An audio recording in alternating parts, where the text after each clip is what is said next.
राजस्थान में जो वन संपदा है वो किस प्रकार की होगी। दोस्तों यहाँ पर अगर हम वनों की बात करें तो यहाँ से आपसे 3 प्रकार के प्रश्न पूछे जा सकते हैं। एक तो दोस्तों वन संपदा यानी वन संबंधी जो भी आंकड़े हैं उनसे पूछा जा सकता है, जैसे कि राजस्थान में कितना प्रतिशत वन है, क्षेत्रफल के आधार पर सबसे ज्यादा वन कहाँ होते हैं, इस तरह के जो प्रश्न है वो आपसे पूछे जा सकते हैं। दूसरा आता है वनस्पति से संबंधित, यानी जो हमारे वनों के प्रकार हैं, कौन कौन से वृक्ष यहाँ पर मिलते हैं, उनकी उपयोगिता क्या है, उनके आधार पर प्रश्न आपसे पूछे जा सकते हैं। और तीसरा आता है हमारा वन्य जीव। यहाँ हम अपने इन 2 के विषय में बात करेंगे अच्छे से, वन और वनस्पति के विषय में। नेक्स्ट वीडियो में अपने वन्य जीव से संबंधित जो भी बातें होंगी वो करने वाले हैं, क्योंकि तीनों को शामिल करेंगे तो वीडियो बहुत ज़्यादा लंबा हो जाएगा। लेकिन अमूमन हमारा जो वन का जो टॉपिक है उसको आज अपनी कंप्लीट कर लेंगे, अच्छे से समझ लेंगे दोस्तों। तो दोस्तों यहाँ हम देख लेते हैं आंकड़ों के विषय में वन से संबंधित। दोस्तों हमारी अगर हम कहें पहली वन नीति कब बनी थी तो वो लॉर्ड डलहौजी के समय में बनाई गई थी। और इसके समय में क्या हुआ था दोस्तों, भारत की बात कर रहा हूँ, कि जो इमारती लकड़ी है उनको काटने पर प्रतिबंध लगा दिया गया था। तो उससे पहले जो लोग थे वो अपने अनुसार काट लेते थे, लेकिन इनको काटने पर प्रतिबंध लगाया गया। इस प्रकार से हम कह सकते हैं क्योंकि वनों संबंधी नीति में कुछ भी अगर हुआ तो लॉर्ड डलहौजी के समय में बनी थी दोस्तों। इसके बाद में देखिएगा दोस्तों, ब्रिटिश काल में अगर आपसे पूछा जाए पहली वन नीति कब बनी थी तो वो बनी थी 1894 के अंदर। उसके बाद में दोस्तों आगे हम बात करें राजस्थान में वन विभाग की स्थापना कब हुई। ये डायरेक्ट देखिएगा फैक्ट हैं दोस्तों, यहाँ पर आपके पास में बहुत सारे फैक्चुअल क्वेश्चन हैं याद करने के लिए, इन्फॉर्मेशन है बहुत सारी जो आपको याद करनी है। ये इसी प्रकार का टॉपिक है दोस्तों। राजस्थान में वन विभाग की स्थापना कब हुई थी तो 1949 के अंदर जो है वन विभाग की स्थापना हुई। स्वतंत्र भारत में अगर हम कहें वन नीति, स्वतंत्र भारत में पहली वन नीति कब बनी तो वो 1952 में बनाई गई थी दोस्तों। यहाँ से प्रश्न आपसे पूछा जा सकता है, पूछे गए हैं, और मैं यूँ कह सकता हूँ कि जो आपके सामने फैक्ट हैं वो डायरेक्ट क्वेश्चन ही है जो किसी न किसी परीक्षा में पूछे गए हैं। तो दोस्तों अगर आपसे पूछा जाए स्वतंत्र भारत में पहली वन नीति कब बनी तो वो बनी थी 1952 के अंदर, और इसे संशोधित किया गया था 1988 के अंदर। इस वन नीति के अनुसार क्या है दोस्तों कि जो आपका भू क्षेत्र है उसके 33% पर वन होने चाहिए, इतने अनिवार्य हैं वन। पिछले लेक्चर में भी हमने इसके विषय में बात की थी दोस्तों, यानी 33% वन होने अनिवार्य हैं, तभी प्रदूषण से अपने बच सकते हैं। तो क्या राजस्थान में 53% है? नहीं, लगभग 9.5 के आसपास ही है। तो इस प्रकार से राजस्थान में हम ऐसा कह सकते हैं कि पर्याप्त मात्रा में वन नहीं है, क्योंकि यहाँ का भौगोलिक वातावरण जो है वो कुछ इसी तरह का है। इसके बाद में देखिएगा अगर हम कहें वन संबंधी कोई कानून किसी रियासत में बने थे राजस्थान में, सबसे पहले जोधपुर रियासत के अंदर इससे संबंधित कानून या नियम बनाए गए थे दोस्तों। इसके बाद में अगले फैक्ट को देखिएगा, राज्य सरकार ने वन अधिनियम कब बनाया था? 1953 में। इसको याद रखिएगा, राज्य सरकार यानी राजस्थान सरकार ने वन अधिनियम कब बनाया था? 1953 में। आज़ादी के बाद की ही अपने बात कर रही हैं दोस्तों। भारत में सबसे ज़्यादा अगर आपसे पूछा जाए वन कहाँ है तो एमपी में है। भारत में सबसे ज़्यादा वन कहाँ है दोस्तों तो एमपी में है, और सबसे कम कहाँ है? पंजाब में है दोस्तों, क्योंकि खेती के लिए जो है अधिकतर वनों का वहाँ पर काट दिया गया है और काफ़ी कम संख्या में वहाँ पर वन है। काफ़ी उपजाऊ ज़मीन है जिसका इस्तेमाल ज़्यादातर खेती के रूप में होता है। तो सबसे कम जो है वो पंजाब में है, और सबसे ज़्यादा जो है आपको मध्य प्रदेश में देखने को मिलने वाले हैं। इसके बाद में दोस्तों आगे देखिएगा, राजस्थान में अगर आपसे पूछा जाए कितने प्रतिशत क्षेत्र पर वन है तो 9.57% पर वन है दोस्तों। ये हमारी जो नई जो रिपोर्ट आई है 2019 को, उसके विषय में अपनी बात कर रही हैं दोस्तों। ये अपने वन सर्वेक्षण की नई रिपोर्ट है, आपसे यहाँ से ही आंकड़े पूछे जाने वाले हैं। इसके बाद में दोस्तों आगे हम देखें, राजस्थान में क्षेत्रफल के आधार पर सर्वाधिक वनाच्छादित जिले कौन से हैं, यानी कौन से क्षेत्रफल के आधार पर सबसे बड़े या सबसे ज़्यादा वनों वाले जिले कौन से हैं। तो सबसे पहले उदयपुर आता है, फिर अलवर आता है, और फिर प्रतापगढ़ आता है। ये नाम आपको याद रखने पड़ेंगे। सबसे ज़्यादा किस्में हैं उदयपुर में, फिर उससे कम किस्में हैं अलवर में है, और फिर उससे कम किस्में हैं दोस्तों उससे कम प्रतापगढ़ में है। ये आपको याद रखना है।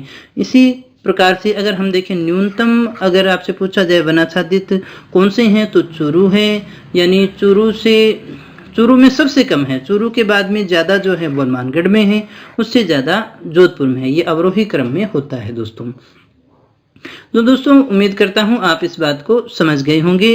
यानी सबसे कम आरोही क्रम में है, आरोही क्रम यानी बढ़ता हुआ क्रम सबसे कम किसमें है? चूरू में है, चूरू के बाद में हनुमानगढ़ में है और हनुमानगढ़ के बाद में जोधपुर में है दोस्तों। तो सबसे कम किसमें हुए? चूरू में। चूरू से ज़्यादा किसमें हुए? हनुमानगढ़ में। और हनुमानगढ़ से ज़्यादा किसमें हुए? जोधपुर में। और अगर आपसे पूछा जाए सबसे कम किसमें है तो वो चूरू में है दोस्तों। इसके बाद में दोस्तों आगे हम बात करते हैं तो वो है हमारी राजस्थान में प्रतिशत, यानी जो किसी भी क्षेत्र का जो प्रतिशत है, क्षेत्रफल के अंदर जो प्रतिशत है यानी कितने प्रतिशत भाग पर वन है, तो उसके आधार पर देखिएगा सबसे पहला नंबर उदयपुर का ही है, लेकिन दूसरा नंबर यहाँ बदल गया है, प्रतापगढ़ का है, तीसरा सिरोही का है और चौथा करौली का है। ये फैक्ट है दोस्तों, आपको अच्छे से याद करने पड़ेंगे। यहाँ से प्रश्न आने की सबसे ज़्यादा संभावना है, ऐसा कहूँ तो बिल्कुल सही बात होगी। तो क्षेत्रफल के आधार पर पूछा जाए तो कौन से होगी? प्रतिशत के आधार पर। ये नाम आपको याद रखने पड़ेंगे। क्षेत्रफल शब्द आए तो फिर ये वाला होगा। प्रतिशत की बात करें तो फिर कौन सा होगा? उदयपुर है, प्रतापगढ़ है, सिरोही है और करौली है। न्यूनतम की बात करें किसके आधार पर? प्रतिशत के आधार पर, तो फिर जोधपुर है, फिर चूरू है, फिर नागौर है और फिर जैसलमेर है दोस्तों। यानी वहाँ के क्षेत्रफल पर जो प्रतिशत में वन पाया जाता है। इसके बाद में दोस्तों आगे हम बात करें कि राजस्थान का मुख्य वन वृक्ष कौन सा है तो वो धोकड़ा है। लगभग 60% पर तो हमें यही देखने को मिलता है। उसके बाद में जो नाम आता है वो सागवान का आता है या फिर सालर वन का आता है। इसके बाद में दोस्तों आगे हम बात करते हैं राजस्थान वन अधिनियम 1953 है। उसके अनुसार जो वन है उनको 3 भागों में बांटा गया है, या हम कहें सरकारी जो अपने वनों का वर्गीकरण है वो कितना है तो 3 भागों में हम इसको बांट के पढ़ते हैं। सबसे पहले आता है हमारा आरक्षित वन। आरक्षित वन कौन से होते हैं दोस्तों? आरक्षित वन ऐसे वन होते हैं जिनमें वृक्षों की कटाई और पशुओं की चराई बिल्कुल वर्जित है, यानी आप उनको नहीं काट सकते हैं, नहीं वहां पर पशु चरा सकते हैं। और ऐसे जो वन है वो सर्वाधिक उदयपुर में है। ये 38.11% क्षेत्रफल पर आपको मिलेंगे दोस्तों। इसके बाद में दोस्तों आगे हम बात करते हैं संरक्षित वनों की। संरक्षित वन कौन से हो गए? वृक्षों की कटाई यहाँ वर्जित होती है, किंतु वनपाल जो है वनपाल की आज्ञा से पशु चराई हो सकती है। और ये जो सबसे ज्यादा है जन ये कहाँ है दोस्तों? ये 12 में है। समझिएगा इस बात को। यहाँ तो देखिए आरक्षित में तो हम काट ही नहीं सकते थे, न देखिए पशु चरा सकते थे, लेकिन यहाँ पर क्या है? काटना तो बिल्कुल ही मना है, लेकिन पशु चरा सकते हैं, वो भी वनपाल की आज्ञा हो तो अपने पशु चरा सकते हैं, अन्यथा वो भी वर्जित होता है दोस्तों। ऐसे वन जो है वो 12 में है। ये 55.54% क्षेत्रफल पर आपको मिलने वाले हैं। इसके बाद में दोस्तों जो आता है वो है हमारे अवर्गीकृत वन। अवर्गीकृत वन कौन से होंगे दोस्तों? यहाँ पर पशु चराना और पेड़ काटना संभव होता है। जो इन दोनों में नहीं है वो सारे अवर्गीकृत हो गए। जैसे आपको रेलवे लाइनों के आसपास जो भी वन मिल जाएंगे, इस प्रकार के जो वन है जिनको क्लासिफाइड नहीं किया जा सकता वो सारे इसमें आते हैं। ये 6.25% क्षेत्रफल पर पाए जाते हैं दोस्तों। इसके बाद दोस्तों हम बात करते हैं 42वें संविधान संशोधन की। तो इसके द्वारा जो अपने वन है उनको समवर्ती सूची में शामिल किया गया है। अगर आपसे पूछा जाए वन किस सूची का विषय है, जैसे केंद्र सूची होती है, राज्य सूची होती है और समवर्ती सूची होती है। केंद्र सूची हम उनको मानते हैं जिनमें कानून बनाने का अधिकार केंद्र के पास में है। राज्य सूची वालों पर राज्य कानून बनाते हैं, समवर्ती पर दोनों बना सकते हैं। तो समवर्ती सूची का वर्तमान में ये देखिए विषय है। अगर आपसे पूछा जाए वनों का संकेंद्रण कहाँ है, यानी वन सबसे ज्यादा कौन सी साइड में है, तो वो दक्षिणी पूर्वी राजस्थान में होंगे। आप इसको इस प्रकार से देख सकते हैं। जैसे मान लीजिएगा ये हमारा राजस्थान रह गया, ये हमारी 25 सेंटीमीटर वर्षा रेखा थी, ये 50 सेंटीमीटर वाली रह गई, ये अरावली पर्वतमाला रह गई। इसके पूर्व के अंदर ये जो हमारा अति आर्द्र वाला क्षेत्र था, यानी जहां पर पानी ज्यादा था, क्योंकि वनस्पति के लिए क्या चाहिए दोस्तों? पानी चाहिए।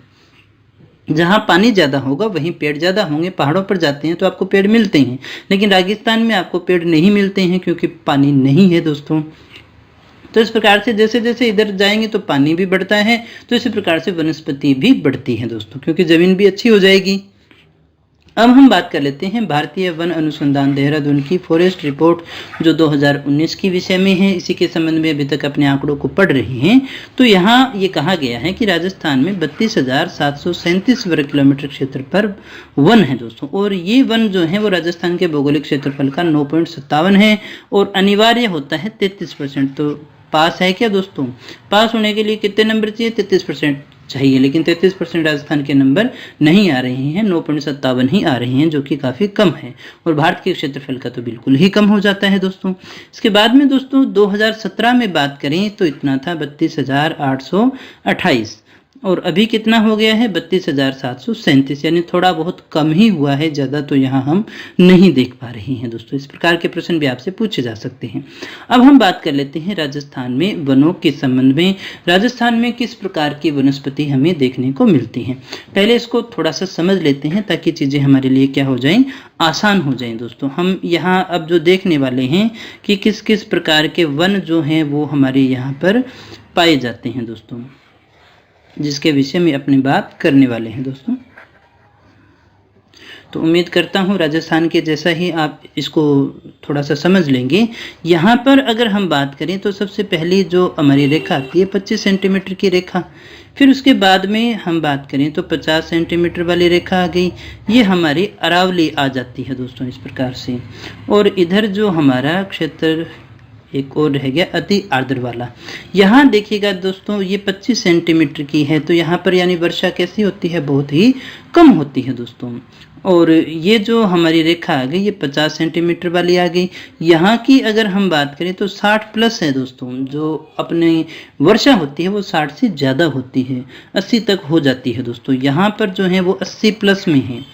तो दोस्तों जैसे जैसे वर्षा बढ़ेगी वैसे वैसे ही वनों की मात्रा भी बढ़ती। ये 1 नंबर एरिया की अगर अपनी बात करें, यहाँ कौन से प्रकार के वन होंगे? तो यहाँ पर कंटीले वन होते हैं दोस्तों। आपने जो इसका भौतिक विभाजन है उसको देखा होगा दोस्तों, तो ये भी एक प्रकार का भौतिक विभाजन ही है जिसको अपने पढ़ रहे हैं दोस्तों। ये कंटीले वन हो गए। हम इसके साथ में एक और शब्द भी जोड़ सकते हैं, वो होगा शुष्कतम। ये हो गए शुष्कतम कंटीले वन। यहाँ पर इस एरिया में आपको क्या मिलेंगे? शुष्कतम कंटीले वन मिलेंगे। वैसे तो कौन से वन हो गए दोस्तों? यहाँ पर बिल्कुल सूखा ही तो है, 25 सेंटीमीटर से कम वर्षा यहाँ पर होती है, लेकिन फिर भी आपको यहाँ जो वनस्पति मिलेगी उस वनस्पति को आप जीरोफाइट्स के नाम से कह सकते हैं। बस कंटीली झाड़ियाँ ही होती हैं। इसके अलावा आपको यहाँ पर जो मिलेंगे घास मिल जाएंगे, जैसे कि सेवण है, धामण है, इस प्रकार की जो चीज़ें हैं वो यहाँ पर आपको मिल जाएंगी। ये जो अपना दूसरा भाग है इसकी हम बात करें तो यहाँ पर भी वर्षा यहाँ से थोड़ी ज़्यादा है, इसलिए यहाँ पर थोड़े से ठीक वन होते हैं। हम इनको कह सकते हैं अर्ध शुष्क कंटीले वन है। तो वो भी कंटीले, एक साथ में हम इनको कंटीले के रूप में भी पढ़ सकते हैं, लेकिन यहाँ थोड़ा सा क्लासिफिकेशन ज़्यादा हो जाएगा तो हमें समझ में थोड़ा अच्छे से आता है। तो दोस्तों अर्ध शुष्क कंटीले वन जो हैं इसमें जैसे हम कह सकते हैं कि खेजड़ी आता है, और इसके अलावा रोहिड़ा है, ये चीज़ें आपने देखी होगी। इसके अलावा देखिएगा केर हो गया या फिर बेरी होगी, बेरिए आपने खाए होंगे दोस्तों, उसी की मैं बात कर रहा हूँ। तो ये वाले वन हैं वो यहाँ पर हो गए। इसके बाद में दोस्तों ये अपनी अरावली रह गई। यहाँ जो उपार्द्र वाला जो अपना क्षेत्र था यहाँ पर आए उपोष्ण पतझड़ वन। कौन से वन आए? उपोष्ण पतझड़ वन यहाँ पर आपको देखने को मिलते हैं, जिसमें नीम है, आंवला है, पलाश है, इस प्रकार के वन आपको देखने को मिल जाएंगे। ये हमारे रह गए उष्ण आर्द्र वन। उष्ण आर्द्र वन, इन वनों को हम क्या नाम दे रहे हैं? उष्ण आर्द्र वन नाम दे रहे हैं दोस्तों। उष्ण आर्द्र के साथ में अगर आप जोड़ना चाहें तो सदाबहार जोड़ सकते हैं। हालांकि ये पूरी तरह से सदाबहार नहीं है, हम इनको अर्ध सदाबहार भी कह सकते हैं, क्योंकि सदाबहार जब होंगे जब 150 सेंटीमीटर की औसत वार्षिक वर्षा यहाँ पर क्या है होती हो दोस्तों। तो यहाँ 2 प्रकार के वन आपको मिलेंगे। इस साइड में आपको मिलेगा धोकड़ा, तो ये धोकड़ा प्रधान हो गए। नीचे सागवान के वन मिलते हैं, तो ये जो एरिया है वो आपका सागवान प्रधान हो गया। इसके अलावा एक चीज आपको यहाँ पर विशेषता और याद रखनी है, ये वाला जो एरिया रह गया माउंट आबू जिसको अपने कह रहे हैं, माउंट आबू जो है ये जो माउंट आबू है यहाँ पर कौन से वन होंगे, पर्वत है तो यहाँ पर पर्वतीय वन पाए जाते हैं। अर्ध सदाबहार भी कह सकते हैं, सदाबहार भी आप कह सकते हैं अगर ज़्यादा वर्षा हो जाएगी तो। ये कोई विशेष दिक्कत वाली बात नहीं है, नहीं आपसे यहाँ पर ऐसा प्रश्न पूछा जाने वाला है। यहाँ पर आपको शीशम मिल जाएगा, यहाँ पर आपको सालर वृक्ष भी देखने को मिल जाएगा दोस्तों। तो दोस्तों ये कुछ एक वनों के प्रकार हैं जिनके विषय में अपने बात कर रहे हैं। तो कौन कौन से वनों की बात की हमने, सबसे पहले हम शुष्कतम कंटीले वनों की बात कर रहे हैं। शुष्कतम कंटीले वन कहाँ थे, 25 सेंटीमीटर, यानी ये जो आपका शुष्क मरुस्थल था, आप उस भौतिक विभाजन को याद करके देखिएगा जो आपने पढ़ा है अभी तक। और उसके बाद में ये जो आपका एरिया था ये अर्ध शुष्क था। अर्ध तो ये कौन सा हो गया, अर्ध शुष्क कंटीले वन। ये दोनों कंटीले वन ही हैं दोस्तों, लेकिन ये शुष्कतम कंटीले वन हो गए और ये अर्ध शुष्क कंटीले वन हो गए, क्योंकि जब इनको देखिए जोड़ा जाएगा तो लगभग ये 6.26% ही है। कितना है दोस्तों, 6.26% है, बहुत ही कम है तो कंटीले ही। ये शुष्कतम हो गए और ये अर्ध शुष्क वाले कंटीले वन हो गए, और ये सबसे कम क्षेत्र पर पाए जा रहे हैं। एरिया तो देखिएगा बहुत बड़ा रह गया, ये एरिया बहुत ज़्यादा बड़ा रह गया, लेकिन बहुत ही कम मात्रा में यहाँ पर आप वनों को देख पा रहे हैं दोस्तों। इसके बाद में दोस्तों आगे अपनी बात करें तो वो हमारा रह गया उपोष्ण पतझड़ वन। कौन से रह गए दोस्तों, उपोष्ण पतझड़ वनों की अगर अपनी बात करते हैं तो उपोष्ण पतझड़ वनों में ये लगभग 60 से 80 सेंटीमीटर जहाँ तक वर्षा होती है वहाँ तक आपको ये देखने को मिल जाएंगे दोस्तों। और ये जो आपके धोकड़ा वाले वन हैं ये काफ़ी मात्रा में होते हैं, 58.11% है। और सागवान वाले जो वन है यहाँ के जो हैं 68% अपने मान करके चलते हैं, ये 0.39% है। ये कोई परसेंटेज आपको याद करने की आवश्यकता नहीं है, नहीं ऐसा कभी पूछा जाना है, बस एक अनुपात के रूप में हम यहाँ पर देख रहे हैं। तो सबसे पहले हमें यही देखना था कि हमारे यहाँ पर वन कौन कौन से पाए जा रहे हैं। उष्ण आर्द्र वाले कौन से रहेंगे दोस्तों, ये वाली जो अपनी बेल्ट है ये उपोष्ण पतझड़ी वन रह गए, सॉरी कौन से वन रह गए, ये वाली जो अपनी बेल्ट थी ये कौन सी रह गई, ये उपोष्ण पतझड़ी रह गई। और ये वाले जो हैं वो उष्ण आर्द्र सदाबहार वन वाले रह गए दोस्तों। तो यहाँ पर धोकड़ा प्रदान है और यहाँ पर सागवान प्रदान है, इनको अभी अपने पूरे अच्छे से डिटेल में भी स्टडी करने वाले हैं दोस्तों। तो यहाँ सबसे पहले हम बात कर लेते हैं शुष्कतम कंटीले वनों के विषय में दोस्तों। तो ये जो वन है ये मुख्यतः पश्चिमी राजस्थान में मिलते हैं। कहाँ मिलेंगे दोस्तों, ये आपको मिलेंगे पश्चिमी राजस्थान में, जिसकी अभी हमने बात भी की थी।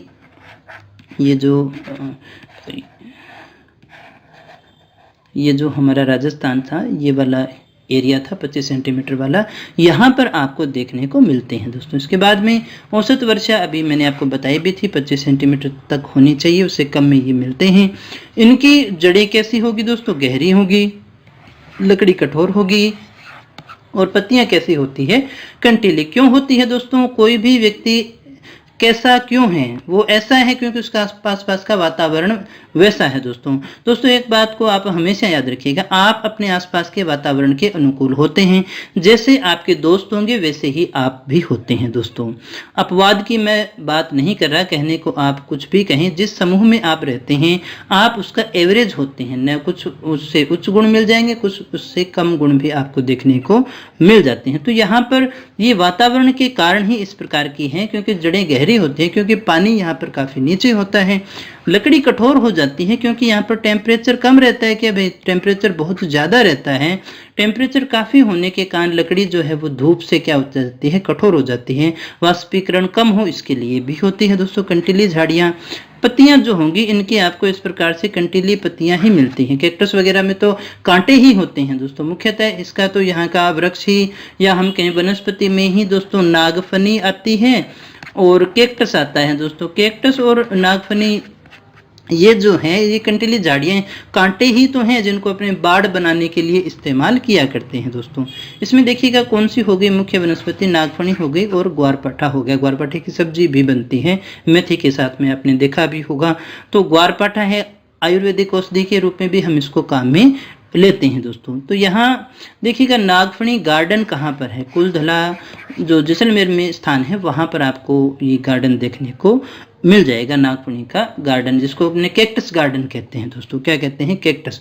कैक्टस भी बहुत खूबसूरत होते हैं, देखने में बहुत सारी आकृतियों के आपको मिलेंगे। इस प्रकार के पत्ते की आकृति की भी होते हैं, ऐसे गुंबदाकार भी होते हैं जिसपे कांटे निकले होते हैं, बहुत प्रकार के गोलाकार भी आपको मिल जाएंगे। बहुत सारे प्रकार के आपको कैक्टस देखने को मिलते हैं। घास यहाँ पर काफ़ी ज़्यादा इंपॉर्टेंट है आपके लिए। सेवण घास है, दामन घास है, करंज है, मोपेन है, निपन है। अमूमन तो इस प्रकार का प्रश्न भी आपसे पूछ लिया जाता है, सेवण, दामन, करड़, अंजन, ये सब क्या है दोस्तों? तो ये सारे के सारे जो है वो एक प्रकार से घास के प्रकार हैं। यहाँ सबसे पहले हम बात कर लेते हैं सेवण के विषय में। सेवण जो घास है उसका वैज्ञानिक नाम क्या है? लसियारुस सिंडिकस। ये बहुत ही प्यारा सा नाम है, अच्छा लग रहा होगा आपको, उम्मीद करता हूँ। अजीब सा है तो याद रह ही जाएगा ना। सेवण घास का ये नाम है। स्थानीय भाषा में इसे लीलोण कहते हैं या फिर लीलन कहते हैं दोस्तों। ये कैसा घास है? प्रोटीन युक्त है। आपके लिए प्रोटीन नहीं है दोस्तों, पशुओं के लिए सबसे अच्छा माना जाता है। और ये कहाँ होता है? लाठी सीरीज में। हमने जब देखिए जलवायु पढ़ी थी तब भी हमने इसके विषय में बात की थी कि लाठी सीरीज में सेवण घास होती है, जो कि पश्चिमी विक्षोभ से आने वाली जो हमारी मावट है उसका जो उसको सबसे ज़्यादा लाभ वहाँ पर मिलता है दोस्तों। तो दोस्तों इसी के साथ आगे हम देख लेते हैं अर्धशुष्क कंटीले वनों को। ये कौन से होते हैं, किस प्रकार के वन होते हैं? ये अपना दूसरा प्रकार था। और थोड़ा सा अगर आपको याद आ रहा है, 25 सेंटीमीटर वर्षा रेखा के बाद में और अरावली से पहले ये बीच का जो क्षेत्र है ये वाला था। ये वन मुख्यतः अर्धशुष्क मरुस्थलीय क्षेत्रों में आपको देखने को मिलेंगे। औसत वार्षिक वर्षा हो गई 25 सेंटीमीटर से 50 सेंटीमीटर हो तो वहां तक ये आपको मिल जाएंगे। इनकी भी जड़ें कैसी होंगी? गहरी होंगी, लकड़ी कठोर होगी, पत्तियां भी इनकी कंटीली होती हैं। कुछ कुछ विशेषताएं उनके जैसी ही आपको देखने को मिलेंगी। और यहाँ जो मुख्य वनस्पति है ये हमारे लिए काफ़ी इंपॉर्टेंट है। खेजड़ी है, रोहिड़ा है, बबूल है, केर है, बेर है। बबूल यानी किक्कर का नाम आपने सुन रखा होगा दोस्तों, जंटी का नाम सुन रखा होगा, वो सारे इसी के नाम आते हैं। तो यहाँ किक्कर जो है बबूल को कहते हैं, जांटी तो खेजड़ी को कहते हैं अपने। आगे देखिएगा दोस्तों, सबसे पहले हम खेजड़ी को ही पढ़ लेते हैं। खेजड़ी किसे कहते हैं? तो 1983 में देखिएगा खेजड़ी को राज्य वृक्ष घोषित किया गया था। क्या घोषित किया गया था 1983 में? राज्य वृक्ष। अगर आपसे पूछा जाए हमारा राज्य वृक्ष कौन सा है तो वो है खेजड़ी। दोस्तों आज मैं आपसे केवल उन्हीं बातों को करने जा रहा हूँ जो परीक्षा की दृष्टि से इंपॉर्टेंट आपसे पूछी जा सकती है। हम केवल वही कर रहे हैं, कुछ भी इधर उधर का लेकर के नहीं आ रहे हैं, कुछ भी टाइम पास अपने पास में नहीं है, क्योंकि टाइम अपने पास में पहले ही बहुत कम है। बिल्कुल एग्जाम ओरिएंटेड है, जो सबसे ज्यादा संभावित है उन्हीं की अपनी बात कर रही हैं। तो इनका जो वानस्पतिक नाम है वो है प्रोसेसिव सिनेरेरिया। सी कर लेना दोस्तों इसको, प्रोसेसिव सिनेरेरिया इसका वानस्पतिक नाम होता है। वेदों में इसे समी भी कहा जाता है, स्थानीय भाषा में हम इसे जांटी कहते हैं। 1730 में मारवाड़, ये देखिएगा थोड़ी सी अलग बात है, खेजड़ी वृक्ष के लिए आंदोलन चला था 1730 में मारवाड़ रियासत के अंदर अभय सिंह के समय। तो उस समय जो खेजड़ी वृक्ष को जो है वहां पर काटा जा रहा था, तो अमृता देवी के नेतृत्व में यहाँ पर एक आंदोलन हुआ जिसमें वो पेड़ों से चिपक जाते हैं और सरकार के कारिंदों के द्वारा उनको पेड़ों के साथ ही काट दिया जाता है। तो 363 लोगों ने यहाँ पर अपना बलिदान दिया था। यहाँ पर मेला भी लगता है। अब ये प्रश्न आपसे बहुत बार पूछा गया है, 3rd ग्रेड का तो ये फेवरेट प्रश्न है, टीचर ग्रेड का ये फेवरेट प्रश्न रहता है हमेशा ही कि खेजड़ी वृक्ष की पूजा कब की जाती है? दशहरे पर। या आपसे पूछा जाए दशहरे पर किस वृक्ष की पूजा होती है, तो खेजड़ी वृक्ष की पूजा होती है। इसकी जो फलियां होती है हम उनको सांगरी कहते हैं। और केर सांगरी की सब्जी आपने खाई होगी दोस्तों, बहुत अच्छी, बहुत ही स्वादिष्ट बनती है केर सांगरी की सब्जी। और ये जो है हमारे राजस्थान के पंचकुटा में शामिल होती है। ये एक प्रकार की औषधि होती है दोस्तों, जिसमें काचर से बनती है दोस्तों। अगर किसी ने नहीं देखा है तो फिर क्या कर सकते हैं, ककड़ी देखी होगी, उसी तरह का होता है छोटा काचर।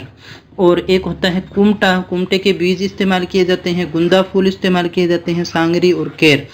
तो इन सबको मिला करके देखिए जो है औषधि के रूप में काम में लेते हैं और बहुत स्वादिष्ट सब्जी भी बनती है दोस्तों। इसके बाद में दोस्तों आगे हम बात कर लेते हैं दूसरी वनस्पति के बारे में जिसका नाम था रोहिड़ा। रोहिड़ा किस लिए जाना जाता है? क्योंकि ये हमारा राज्य पुष्प है। कब बनाया गया था? 1983 में इसे राज्य पुष्प जो है घोषित किया गया था। इसका वैज्ञानिक नाम क्या है? टिकोमेटा आंडुलेटा। अगर आपसे पूछा जाए टिकोमेटा आंडुलेटा किसका वैज्ञानिक नाम है, तो रोहिड़ा का जो है वैज्ञानिक नाम है।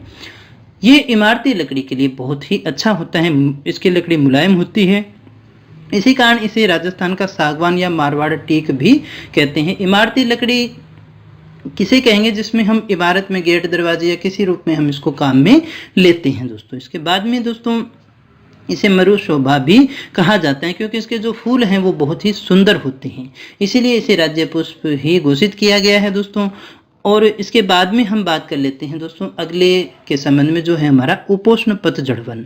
ये अरावली के पूर्वी ढालों पर मिलता है। ये हमने बात भी की थी कि अरावली के पूर्वी जो हमारा उपोष्ण जलवायु वाला जो क्षेत्र रह गया, उपोष्ण पतझड़ वन, ये अरावली के पूर्वी ढालों पर आपको देखने को मिलेंगे।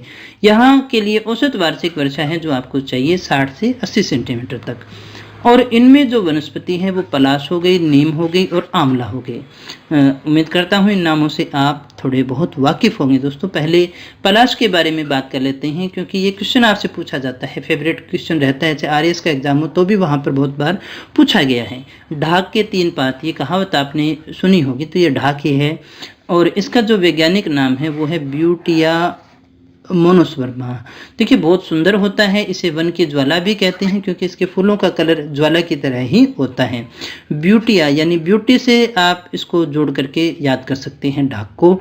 ये मुख्यतः कहाँ मिलेगा, बनास नदी बेसिन में। अगर आपको इसको देखना है तो वहाँ पर जाकर के आपकी इच्छा पूरी हो सकती है। होली के आसपास जो है इसमें फूल लगते हैं, बहुत ही सुंदर होते हैं, बहुत ही खूबसूरत होते हैं इसके फूल भी। और इसका जो नाम है ब्यूटिया मोनोस्पर्मा है। अगर आपसे पूछा जाए वन की ज्वाला किसे कहते हैं दोस्तों, तो फिर यही आंसर होगा हमारा पलाश। कई बार ये इस नाम को इंग्लिश में ट्रांसलेट करके भी दे देता है, तो वो भी आपको याद होना चाहिए दोस्तों। इसके बाद में हम खस के विषय में बात कर लेते हैं दोस्तों। ये भी एक घास होती है, सुगंधित घास है, इस तरफ ही होती है, इसलिए क्योंकि इसका देखिएगा इत्र यानी सेंट बनता है। ठंडाई, जो आप सर्दियों में ठंडाई पीते हैं, कोल्ड ड्रिंक पीते हैं, वो भी बनाई जाती है। बहुत ही खुशबूदार होती है और बहुत ही स्वादिष्ट भी होती है दोस्तों। ये धौलपुर, भरतपुर, सवाई माधोपुर इस साइड में आपको मिल जाएगी। इधर अपने साइड में यानी अरावली के पश्चिमी साइड में आपको नहीं मिलेगी, अरावली के पूर्वी साइड में आपको देखने को मिल जाएगी। वैसे देखें तो राजस्थान भी देखिएगा 2 ध्रुवों में ही बंटा हुआ है। एक तरफ तो पूरी तरह से रेगिस्तान है और एक तरफ पूरी तरह से पहाड़ है, अच्छे अच्छे मैदान हैं, खूब सारी नदियां हैं दोस्तों। तो इसके बाद में दोस्तों आगे हम बात करें उष्ण सदाबहार वनों की, जो था हमारा जो प्रकार था दोस्तों, फिर से दोहरा देता हूँ। ये नाम आपसे विशेषतः कहीं पूछे जाने वाले नहीं है। या तो आपका पहला पोर्शन जो हमने वन संपदा को देखा था वहां से प्रश्न पूछा जाना है, या फिर पलाश जिन वृक्षों के बारे में हमने बात की वहां से कोई ना कोई क्वेश्चन आपसे पूछा जा सकता है। फिर देखिएगा दक्षिण और दक्षिणी पूर्वी जिलों में ये हमें देखने को मिलेगा। औसत वर्षा 80 सेंटीमीटर से ज़्यादा होनी चाहिए। अति आर्द्र वाला एरिया अपने इसको देख सकते हैं। यहाँ देखिएगा मुख्य वनस्पति जो है धोकड़ा, तेंदू, सागवान और बांस। इन वृक्षों को हम 2 भागों में बांट करके भी पढ़ सकते हैं। एक हमारा रहेगा धोकड़ा प्रधान और दूसरा जो रहेगा हमारा सागवान प्रधान। इस रूप में भी आप इसको बांट करके पढ़ सकते हैं। धोकड़ा वन जो है हमारा दक्षिणी पूर्वी जिलों में आपको देखने को मिल जाएगा। सागवान वन जो है हमें दक्षिणी जिलों में देखने को मिलते हैं, जिसमें उदयपुर है, बांसवाड़ा है, प्रतापगढ़ है। ये आपको मुख्यतः याद रखें। शुष्क सागवान के वन कहाँ मिलेंगे, इस प्रकार के प्रश्न आपसे पूछे जा सकते हैं। फिर हमारे पास में आता है तेंदू वृक्ष। ये भी काफ़ी इंपॉर्टेंट है। इसका जो उपयोग है बीड़ी बनाने में किया जाता है। इस वृक्ष का जो राष्ट्रीयकरण हुआ था वो 1976 में किया गया।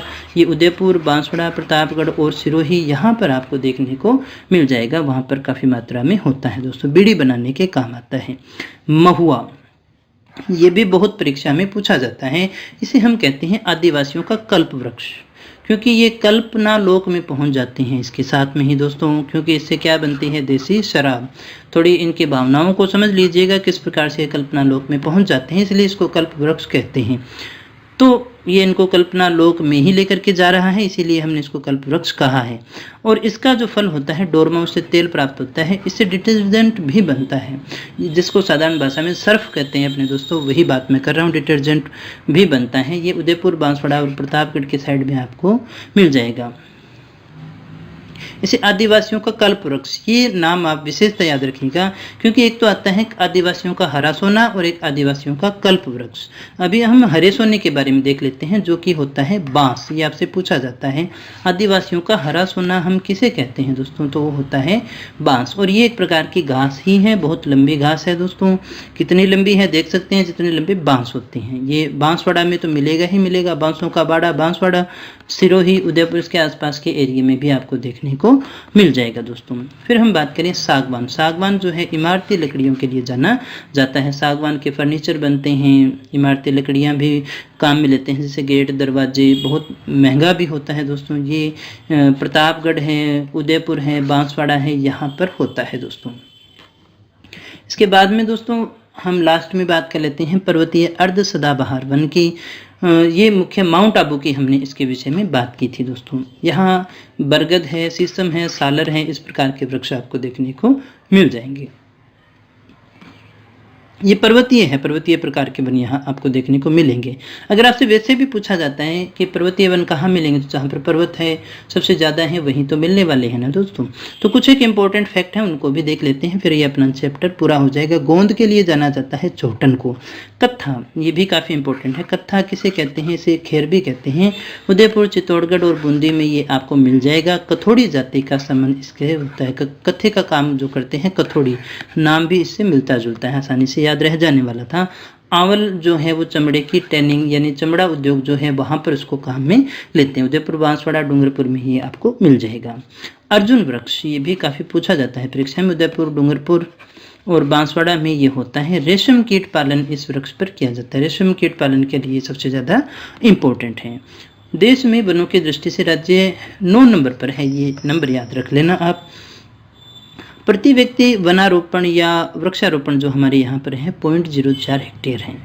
सवाई तेज सिंह जो है उन्होंने 1947 में फॉरेस्ट सेटलमेंट पुनरीक्षण पुस्तक तैयार करवाई थी, जिसे हम पीली पुस्तक भी कहते हैं। अगर आपसे पूछा जाए कि येलो बुक किसकी थी दोस्तों, तो वो सवाई तेज सिंह की थी दोस्तों।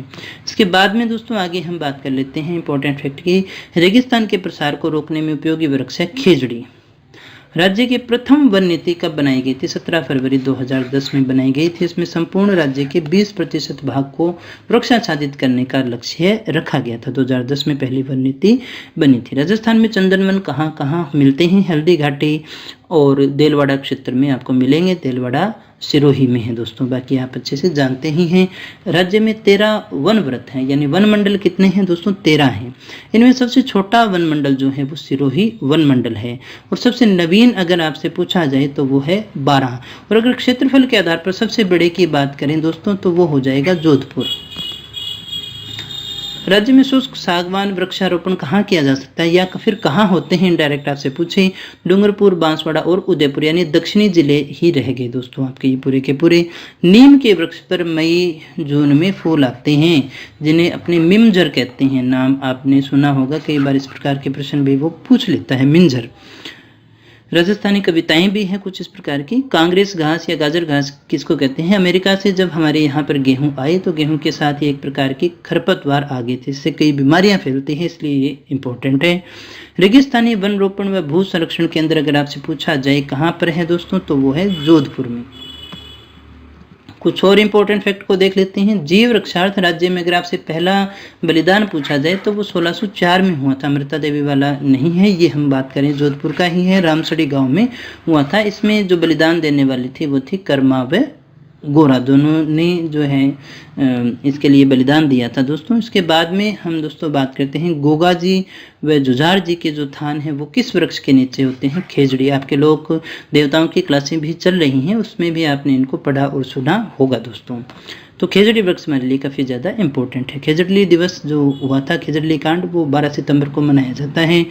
अगर आपसे पूछा जाए कि वन्य जीव संरक्षण पुरस्कार जो है सबसे बड़ा कौन सा है, अमृता देवी जो कि बिश्नोई जाति से संबंधित थी, तो ये उसी की याद में मनाया जाता है, या फिर देखिए दिया जाता है, सॉरी। और ये 1994 में शुरू किया गया था। कब शुरू किया गया था, 1994 में। ओरण किसे कहते हैं दोस्तों, ओरण जो है वो धार्मिक स्थलों से जुड़ा हुआ एक पारंपरिक आखेट निषिद्ध क्षेत्र होता है दोस्तों। पुराने समय के आप किसी भी मंदिर को देखोगे तो जहाँ पर आपको मंदिर मिलेगा दोस्तों, जहाँ पर आपको मंदिर मिलेगा वहाँ पर एक बावड़ी या एक तालाब भी मिलता है और आसपास आपको इस प्रकार का एरिया भी मिलेगा जिसे ओरण कहते हैं। तो दोस्तों ओरण क्या होता था, धार्मिक स्थलों से जुड़ा होता था। इसको आपको इस प्रकार से समझिए, वो उस समय का प्रैक्टिकल था। एक तो आपको ये भी ध्यान में होगा कि दोस्तों ज़्यादातर जो मेले कब लगते हैं वो पूर्णिमा को लगते हैं। बड़ा मेला कब लगता है, पूर्णिमा। दोस्तों पुराने समय की अगर हम बात करें तो उस समय कोई मेले के लिए लाइटिंग वगैरह इतनी होती नहीं थी, लाइटें रहती भी कहाँ थी। तो पूर्णिमा के दिन चांद पूरा होता है, रोशनी रहती थी, उस दिन उसका पूरा उपयोग भी किया जाता था दोस्तों। और वैसे भी हमारे यहाँ पर पूर्णिमा को ज़्यादा शुभ माना जाता है। और इतनी ट्रक, बस और गाड़ियाँ नहीं थी कि आप कभी भी पहुँच सकते थे। आप पैदल जाते थे या फिर अपने पशुओं को लेकर के जाते थे। तो उनको चराने के लिए क्या होता था, ओरण होता था। या फिर वहाँ पर मेले भी लगते थे, पशु मेले लगते थे, फिर उनको चराने के लिए कुछ चाहिए तो इसलिए ओरण रखे जाते थे। आखेट निषिद्ध ये क्षेत्र हुआ करता था दोस्तों। साथ ही साथ यहाँ पर एक तालाब भी होता था, बावड़ी होती थी, और ये कहा जाता था इसमें से नहा करके ही मंदिर में प्रवेश करें। क्योंकि वैसे भी आप इसको कल्पना करके देखिएगा दोस्तों, वो रास्ते में 10-10 दिन उसको चलते हुए लग जाते थे, तो वो क्या नहा के जाता था क्या दोस्तों। तो नहाना फिर उसको इसीलिए तालाब में या फिर बावड़ी में वो नहाता है और फिर मंदिर में धोख लगाने के लिए जाएगा। तो ये जो सारी चीज़ें हैं वो उस समय की प्रैक्टिकल हुआ करती थी दोस्तों। तो ये ओरण जो है वो धार्मिक स्थलों से जुड़ा हुआ पारंपरिक आखेट निषिद्ध क्षेत्र माना जाता है। ये आपको सभी मंदिरों के लिए देखने को मिलेंगे जो प्राचीन समय के मंदिर हैं दोस्तों। जहाँ पर पानी का अभाव रहता है वहाँ पर बावड़ियाँ आपको मिल ही जाएंगी दोस्तों। तो दोस्तों इसके बाद में घास के मैदान या चारागाह को स्थानीय भाषा में हम क्या कहते हैं, बीड़ के नाम से जानते हैं। बीहड़ नहीं, बीड़ की बात कर रहा हूं मैं दोस्तों। क्षेत्रफल की दृष्टि से अगर आपसे पूछा जाए सबसे बड़ा वनमंडल कौन सा है, जोधपुर। और सर्वाधिक वनों की दृष्टि से बड़ा वनमंडल पूछा जाए तो वो फिर उदयपुर है। क्षेत्रफल से कौन सा हो गया, जोधपुर। अगर आपसे पूछा जाए वन सबसे ज्यादा किस वनमंडल में है तो वो फिर उदयपुर में है दोस्तों। तो इस प्रकार से ये हमारा समाप्त होता है।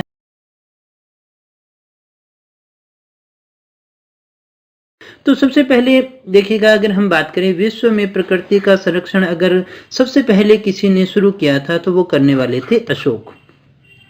विश्व में प्रकृति का संरक्षण सबसे पहले करने वाले व्यक्ति कौन थे, अशोक थे, जिन्होंने अपने समय के अंदर इससे संबंधित कानून बनाए थे दोस्तों। प्रकृति के महत्व को इन्होंने स्वीकारा और स्वीकारते हुए वन्य जीव जंतुओं के शिकार पर अंकुश लगाया और उनके लिए संरक्षण के नियम भी बनाए थे। तो अशोक को अपना पहला व्यक्ति कह सकते हैं दोस्तों। इसके बाद में दोस्तों अगर हम बात करें भारतीय संविधान में क्या इनके विषय में कुछ उल्लेखित है, तो भारतीय संविधान के भाग 4 के अनुच्छेद 48 क में एक तो यहाँ पर कहा गया है, दूसरा अनुच्छेद 51 क के अंतर्गत देखिए जो नीति निर्देशक तत्व है वहां पर वन्य जीवों के संरक्षण को प्राथमिकता दी गई है। तो ये दो अनुच्छेद आपको याद रखने हैं, एक तो है 48 क और दूसरा है 51 क। दोनों ही क है यानी बाद में जोड़े गए हैं दोस्तों। तो ये आपको याद रखने हैं। तो अगर आपसे पूछा जाए कौन कौन से अनुच्छेद संबंधित है तो आप यहाँ से आपको आंसर करना है। अब हम बात करें कि वन्य जीव हम कहते किसको हैं दोस्तों, वन्य जीव होते कौन से हैं। वन्य जीवों से हमारा अभिप्राय है ऐसे पशु पक्षी जो अपने प्राकृतिक आवासों में ही स्वतंत्र रूप से रहते हैं, यानी उन पर किसी प्रकार का कोई अंकुश नहीं है, मतलब उन्हें अभी तक मनुष्य ने पालतू नहीं बनाया है। दोस्तों हम वन्य जीव किसे कहेंगे, कौन से होते हैं वन्य जीव, ऐसे पशु पक्षी जो अपने जो प्राकृतिक आवास है वहीं पर स्वतंत्र रूप से रहते हैं, जिन्हें मनुष्य ने अभी तक अपने घरों में पालतू बना के नहीं रखा है या किसी प्रकार से उनको पालतू नहीं किया है दोस्तों, तो वो आते हैं। दोस्तों काफी इंपॉर्टेंट टॉपिक है और हम बिल्कुल एग्जाम के पॉइंट ऑफ व्यू से ही बात करेंगे। हम उतनी ही बातें करेंगे जो आपकी परीक्षा में पूछी जा सकती है, क्योंकि समय हमारा बहुत ही सीमित है, उसका हमें सदुपयोग करना है दोस्तों इसमें कौन कौन से जीव आते हैं, तो इसमें स्तनधारी आते हैं, सरीसृप आते हैं और पक्षी भी इसी के अंतर्गत आते हैं। इसके बाद में दोस्तों आगे हम कहीं राजस्थान में किस प्रकार से प्रारंभ हुआ, तो राजस्थान के निर्माण से पहले देसी रियासतों ने वन्य जीवों को संरक्षण देना प्रारंभ किया। ये ठीक बात है कि राजस्थान के निर्माण होने से पहले ही जो हमारी देसी रियासतें थी उन्होंने वन्य जीवों के संरक्षण से संबंधित कार्य तो शुरू किया, लेकिन वो वन्य जीवों के बजाय हम ऐसा कह सकते हैं कि वो स्वयं के लिए थोड़ा ज्यादा था। हकीकत में ये उनके लिए शिकारगाह और मनोरंजन के साधन हुआ करते थे दोस्तों, इसके रूप में हम इसको काम में लेते थे। और उन्हीं को जो है बाद के अंदर क्या किया गया, उन्हीं को बाद के अंदर देखिएगा दोस्तों जो अभयारण्य हैं उनके अंदर तब्दील किया गया था। इसके बाद में दोस्तों राज्य सरकार की बात करें तो सबसे पहले 1950 के अंदर कतिपय वन्य जीवों की सुरक्षा के लिए सुरक्षा अधिनियम 1950 बनाया। हम इसे पहला एक्ट कह सकते हैं जो स्वतंत्र राजस्थान यानी स्वतंत्र भारत में बनाया गया था। इसमें जो प्रावधान किया गया था वो कबूतर और मोर की सुरक्षा के लिए किया गया था। जो पहला कानून बना 1950 के अधिनियम की बात कर रहे हैं, इसमें सुरक्षा के लिए कोई कार्य किया गया और इसमें जिन पर प्रतिबंध लगाया गया या जिनकी सुरक्षा का प्रावधान किया गया था वो जो जीव थे वो कौन थे, कबूतर और मोर। 1951 में राजस्थान पशु पक्षी सुरक्षा अधिनियम बना और लागू हुआ। ये इंपॉर्टेंट है दोस्तों। राजस्थान पशु पक्षी सुरक्षा अधिनियम कब लागू हुआ, 1951 के अंदर ये लागू होता है। इसके बाद में दोस्तों देखिएगा 1953 की बात करें तो इसमें राजस्थान वन अधिनियम लागू होता है। कब हुआ, 1953 के अंदर। इसमें देखिएगा रक्षित और आरक्षित वन खंडों में बिना आखेट वर्जित किया गया। ये अपने पहले भी पढ़ चुके हैं दोस्तों जब हमने वनों को देखा था। रक्षित और आरक्षित वाली जो बात थी वो यहाँ पर आती है। इसके बाद में दोस्तों 1955 के अंदर देखिएगा, ये भी काफी इंपॉर्टेंट है, वाइल्ड लाइफ बोर्ड का गठन किया गया। राजस्थान वाइल्ड लाइफ बोर्ड का गठन कब किया गया, 1955 में। और इसका जो उद्देश्य था वो था वन्य जीवों की सुरक्षा। तो वन्य जीवों की सुरक्षा के लिए की दृष्टि से के लिहाज से राजस्थान वाइल्ड लाइफ बोर्ड का गठन कब किया गया दोस्तों, 1955 में किया गया था। उसके बाद में मोस्ट इंपोर्टेंट आता है हमारा 7 नवंबर 1955 को पूर्व महाराजों के जो आखेट निषिद्ध आखेट स्थल थे दोस्तों उनको ही क्या किया गया, वन्य जीवों के लिए आरक्षित घोषित किया गया था दोस्तों, जिनमें हमारा आता है सरिस्का। सरिस्का कहाँ है दोस्तों, अलवर में है। उसके बाद में दोस्तों दर्रा वन्य जीव अभयारण्य जिसे आज हम कहते हैं कोटा वाला, तो ये आता है। कैला देवी की बात करें तो ये आता है करौली वाला। जयसमंद तो आप वाकिफ ही होंगे, उदयपुर वाला आता है। वन विहार की अगर हम दोस्तों बात करें तो ये धौलपुर है। केवला देव वैसे भी बहुत ज़्यादा प्रसिद्ध है दोस्तों, भरतपुर वाला आता है दोस्तों। तो ये सारे क्षेत्र जो थे वो आरक्षित घोषित किए गए थे 7 नवंबर 1955 को। इनकी स्थापना का वर्ष आपको 1955 ही मिलने वाला है दोस्तों। इसके बाद में देखिएगा दोस्तों वन्य जीव संरक्षण अधिनियम 1972 को राज्य में लागू करके राज्य में वन्य जीवों के संरक्षण के लिए हर संभव प्रयास किए गए। वन्य जीव संरक्षण अधिनियम 1972 है उसे राज्य में लागू किया गया और उसके बाद में संरक्षण के लिए और प्रयास किए गए। यहाँ देखिएगा इस अधिनियम के अंतर्गत उन प्रजातियों के व्यापार और शिकार पर प्रतिबंध लगाया गया जिसके अस्तित्व के लिए खतरा पैदा हो गया है और उनसे प्राप्त चीजों, ये चीलों नहीं है दोस्तों, चीजों कर लेना इसको, चीजों पर भी प्रतिबंध लगा दिया गया है।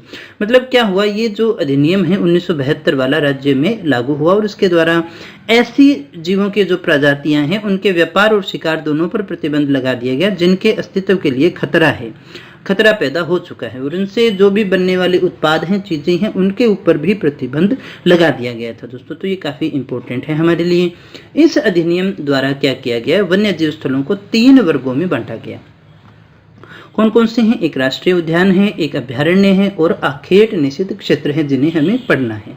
तो ये जो 72 वाला अधिनियम था उसके द्वारा 3 वर्गों में बांटा गया, राष्ट्रीय उद्यान, अभयारण्य और आखेट निषिद्ध क्षेत्र। तो सबसे पहले हम ये देख लेते हैं कि राष्ट्रीय उद्यान हम किसे कहते हैं दोस्तों ये वे स्थल हैं या हम कहें इनकी जो स्थापना है वो किसके द्वारा की जाती है, केंद्र सरकार के द्वारा। आप यहाँ नाम से ही समझ सकते हैं ना, राष्ट्रीय लग गया तो फिर किसका हो गया, केंद्र का।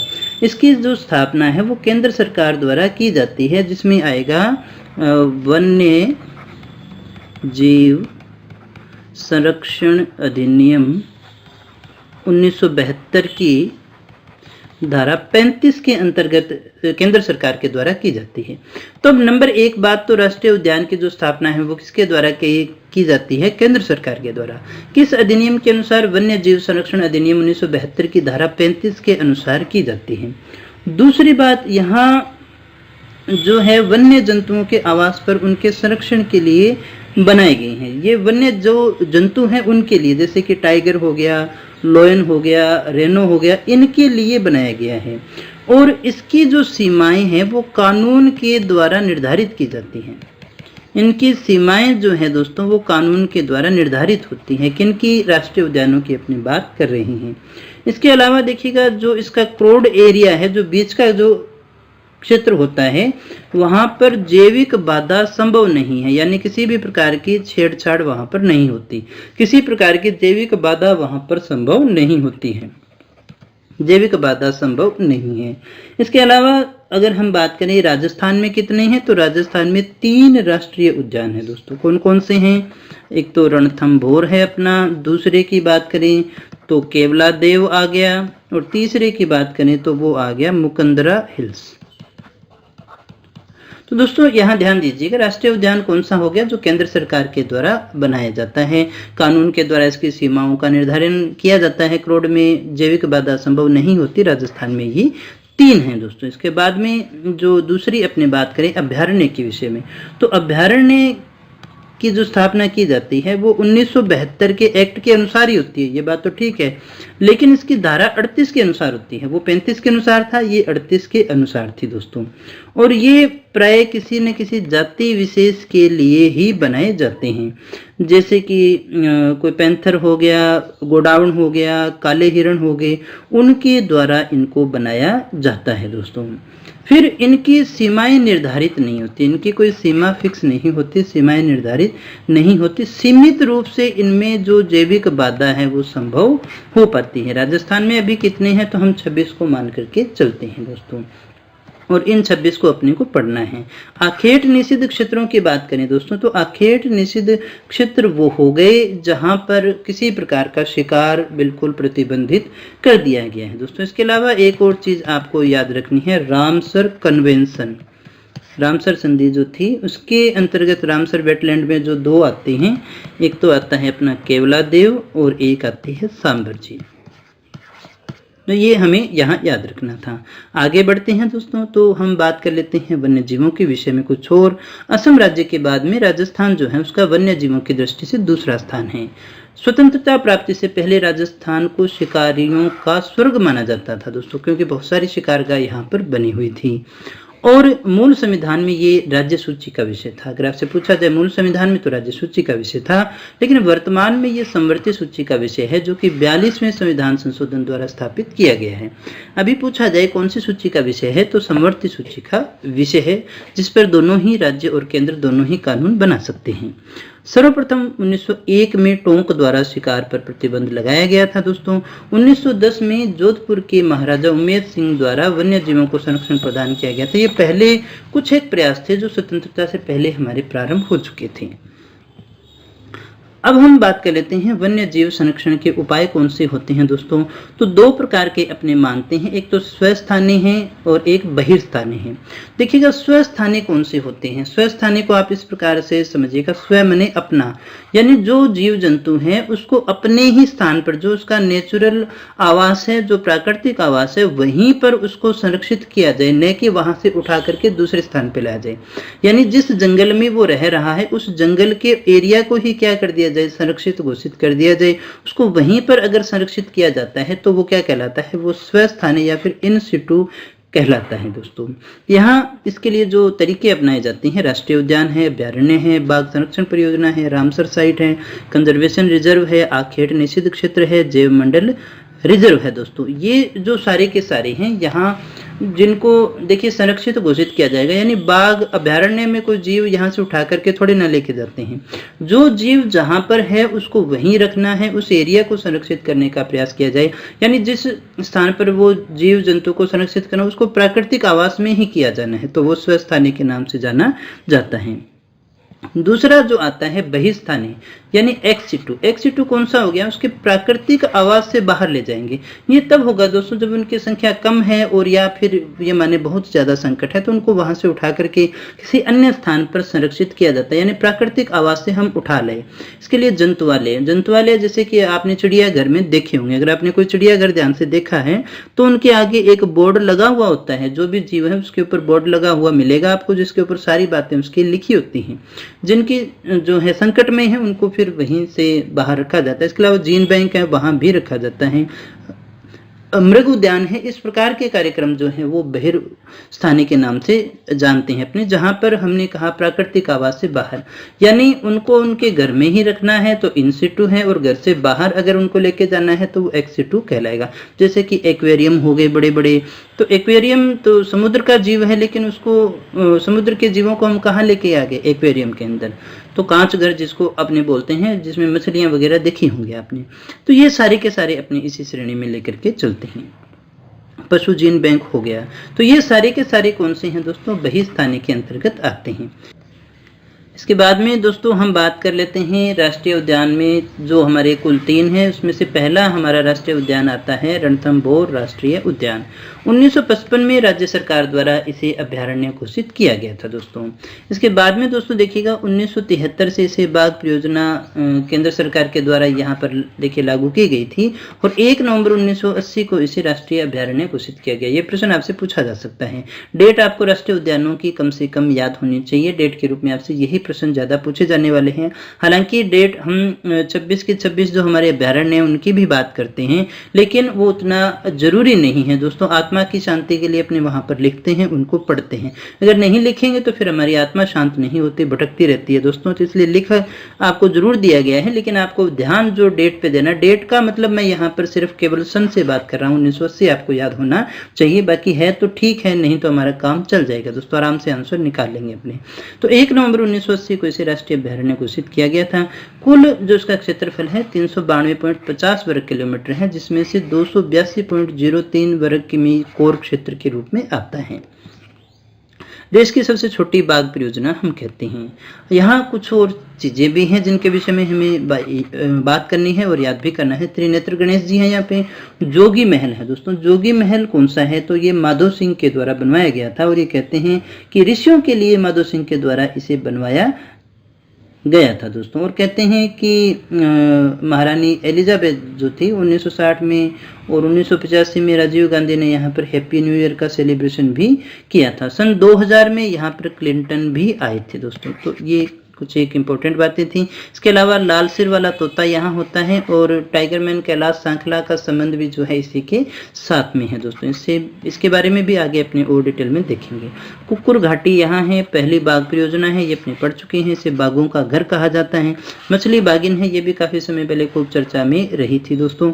1955 में इसे वन्य जीव अभ्यारण्य घोषित किया गया था, ये अपने पढ़ चुके हैं। जिसका राजस्थान का सबसे बड़ा और सबसे पहला है दोस्तों। राजस्थान का तो सबसे बड़ा हो गया राष्ट्रीय उद्यान, और लेकिन वैसे ये क्या है, सबसे पहला भी है। इसके बाद में दोस्तों आगे हम बात कर लेते हैं केवला देव या घना पक्षी विहार। तो ये देखिएगा, यहाँ आप देख सकते हैं, ये पक्षियों से संबंधित है। इसकी स्थापना हुई थी 1981 में। 1980 में रणथंभौर है, ये 1981 में है। इसे वन्य जीव अभ्यारण्य का जो दर्जा दिया गया था दोस्तों, वो दिया गया था 1956 के अंदर। कब दिया गया था दोस्तों, 1956 के अंदर। इसके बाद में देखिएगा एक और दो बात हमें यहाँ पर जान लेनी आवश्यक है कि किशन सिंह, महाराजा किशन सिंह की अपनी बात कर रहे हैं। किशन सिंह ने जो इसका नियोजन किया था वो स्विट्जरलैंड के जिलों के आधार पे किया था, इसलिए ये थोड़ी सी एक अलग फैक्ट आता है। स्विट्जरलैंड की जो जिले हैं ना, स्विट्जरलैंड की जो जिले हैं उनके आधार पर इसका जो निर्माण है वो करवाया गया था। हालांकि ये भी भरतपुर महाराजाओं की शिकारगाह ही हुआ करती थी दोस्तों। ये है कहाँ, तो ये भरतपुर में है। ये कहाँ पर है दोस्तों, ये भरतपुर में है। विस्तार इसका भरतपुर में है। इसके बाद में दोस्तों आगे हम बात करें, इसका जो क्षेत्रफल है वो 29 किलोमीटर ही है, वो काफी छोटा है दोस्तों। विशेष तथ्य की बात कर लेते हैं जो यहाँ पर सबसे ज्यादा आपसे पूछे जा सकते हैं। तो यहाँ जो आपसे पूछा जाने वाला है, यूनेस्को धरोहर सूची में इसे शामिल किया गया था 1985 में। डॉक्टर सलीम अली जो पक्षियों के लिए जाने जाते हैं, उनकी कार्यस्थली भी ये है। साइबेरियन सारस यहाँ पर आते हैं नवंबर से फरवरी के दौरान। पाइथन पॉइंट यहाँ का फेमस है। कदम वृक्ष के लिए भी ये जाना जाता है दोस्तों। इसके अलावा कई और विदेशी पक्षी भी यहाँ पर आते हैं। ये राज्य का एकमात्र पक्षियों का संरक्षण स्थल अगर आपसे पूछा जाए कौन सा है, तो यही है। और अगर आपसे पूछा जाए पक्षियों की सबसे बड़ी संरक्षण स्थली कौन सी है, तो भी यही है। रामसर साइट में शामिल होने वाला राजस्थान का पहला राष्ट्रीय उद्यान भी कौन सा है, इसी को अपने शामिल करते हैं दोस्तों। तो इस प्रकार से हम देख सकते हैं काफी इंपॉर्टेंट है।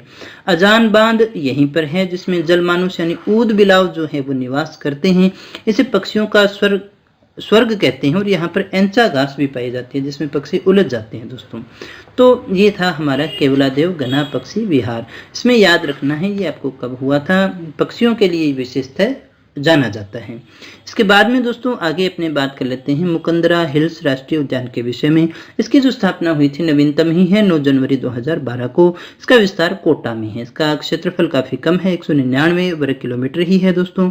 ये राज्य की तीसरी बाघ परियोजना है। कौन सी परियोजना है? तीसरे नंबर की बाघ परियोजना मानी जाती है, नवीनतम भी है। यहाँ पर गागरोनी तोते और हीरामनी तोते जो हैं वो काफ़ी फेमस है। कहते हैं मनुष्य की तरह बोल सकते हैं, बिल्कुल वैसी की वैसी आवाज़ निकाल सकते हैं, तो थोड़े स्पेशल तोते हैं, इसलिए ये जाना जाता है। यहाँ देखिएगा अभ्यारण्य में से जो आपसे प्रश्न पूछे जाते हैं, अभ्यारण्य के जो ज़्यादातर प्रश्न आपसे आते हैं वो जीव जंतुओं से आते हैं। जैसे हीरामन तोता कौन से अभ्यारण्य में पाया जाता है दोस्तों, तो इस प्रकार के प्रश्न आपसे पूछे जा सकते हैं। ये सारी चीज़ें आपको अच्छे से याद होनी चाहिए दोस्तों।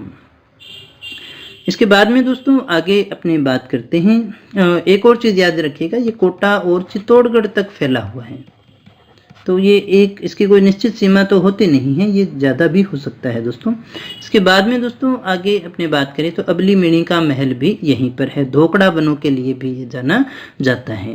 राउठा महल भी यहाँ पर है। तो ये जो सारे नाम हैं ये आपको याद रखनी है। राउठा महल पूछा जा सकता है।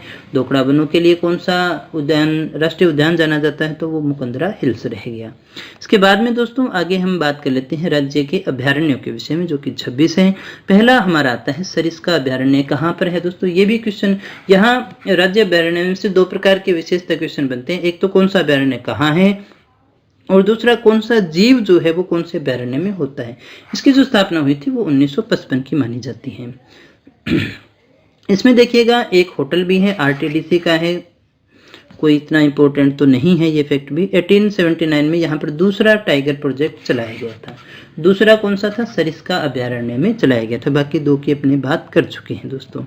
भर्तृहरि मंदिर है यहाँ पर, पांडुपोल का मंदिर है, ये मंदिरों में हमने देख लिया होगा। नीलकंठ का मंदिर है, बाला किला है, किलों में पढ़ा होगा। भानगढ़ है, बलदेवगढ़ है।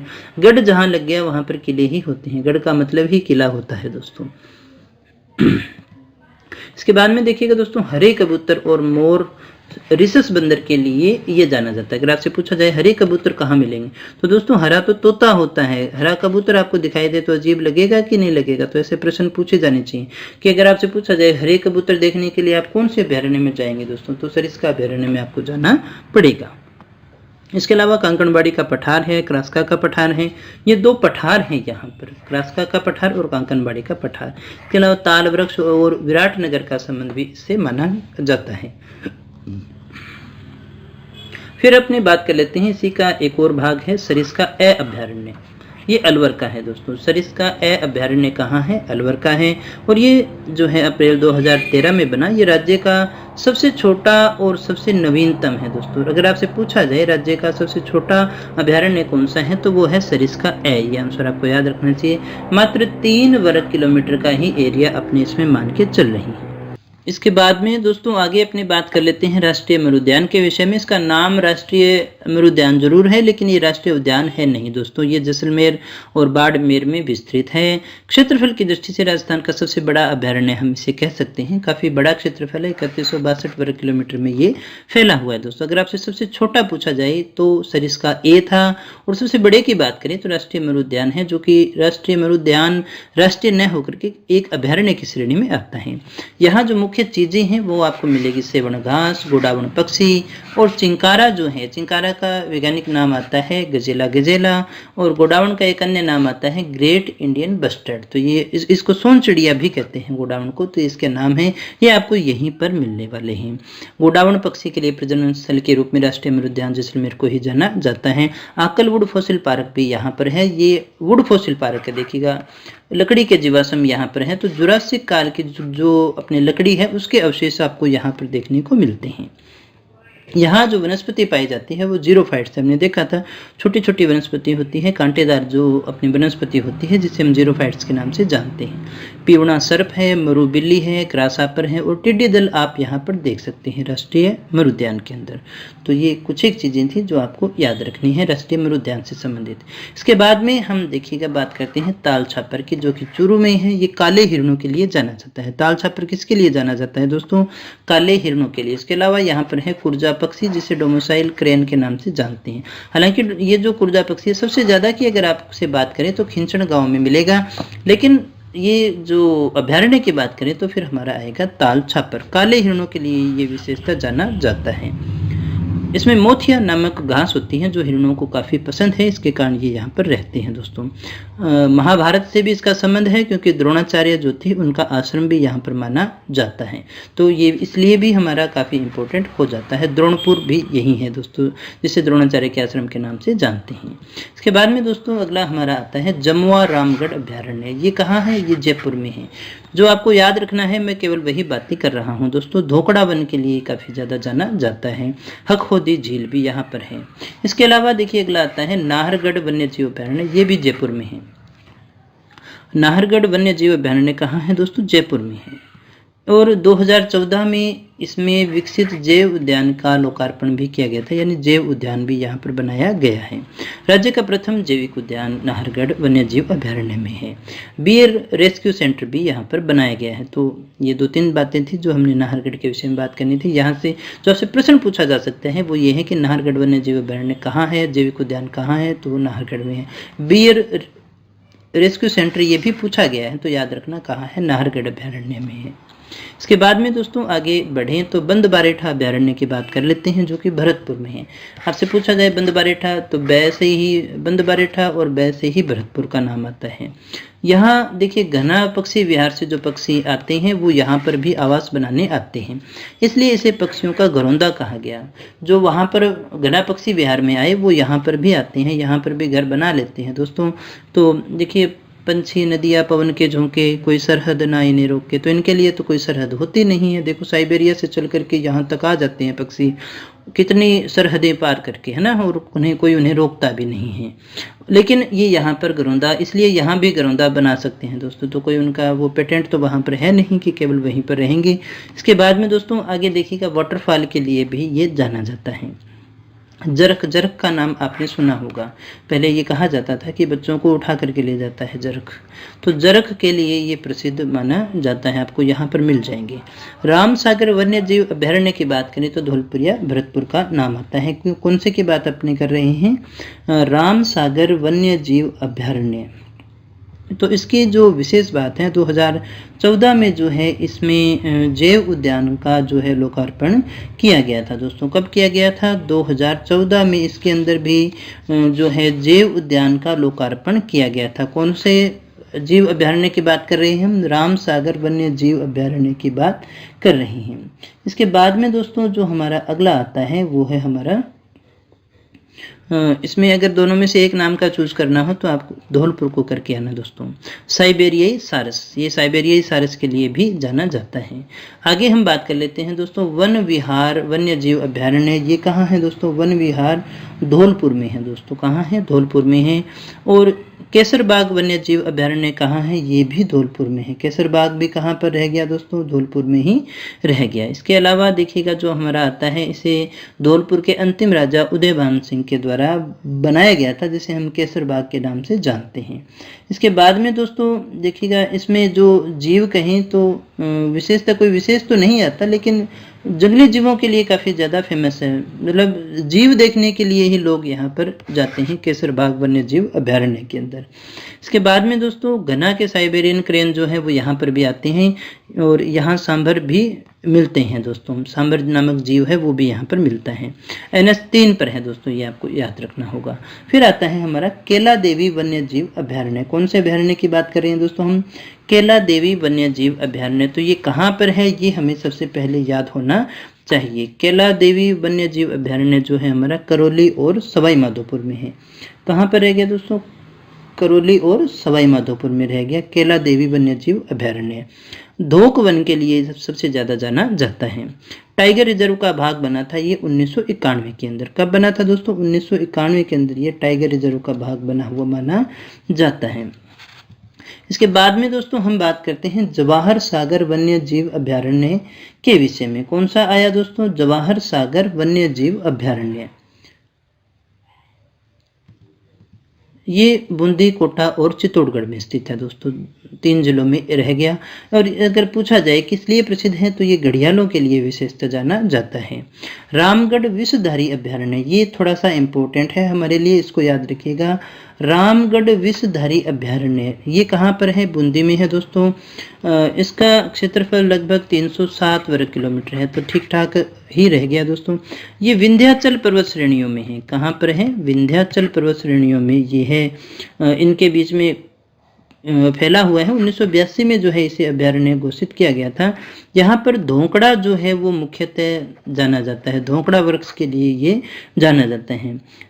अगर हम कहें बाघ परियोजना के अतिरिक्त कोई अगर ऐसा क्षेत्र है जहाँ पर राष्ट्रीय पशु बाघ पाया जाता है तो वो हमारा है रामगढ़ विषधारी अभ्यारण्य। इसे रणथंभौरों के बाघों का जच्चा घर भी कहा जाता है। यहाँ पर छोड़ देते हैं वहाँ से पालन पोषण के लिए दोस्तों।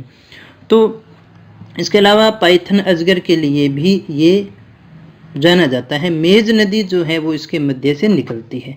कौन सी नदी निकलती है दोस्तों? मेज नदी निकलती है।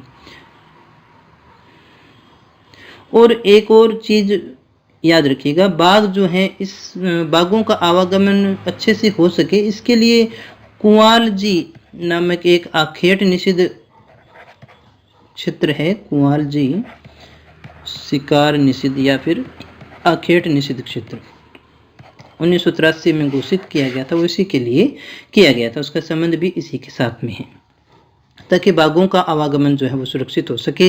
चंदन और हल्दी के वृक्ष यहाँ आपको देखने को मिल जाएंगे। अगर आप चाहते हैं चंदन के वृक्ष देखने तो फिर आपको रामगढ़ विषधारी अभ्यारण्य बूंदी में जाना पड़ेगा। दुगारी कनक सागर बांध भी यही है दोस्तों। इसके बाद में सवाई मानसिंह वन्य जीव अभ्यारण्य की बात करते हैं हम। कौन से की? सवाई मानसिंह वन्य जीव अभ्यारण्य। तो ये कहाँ पर रह गया दोस्तों? ये रह गया सवाई माधोपुर में। चिड़ीखो पर्यटन केंद्र यहाँ पर है। इसमें जानने के लिए बहुत ज़्यादा कुछ है नहीं दोस्तों।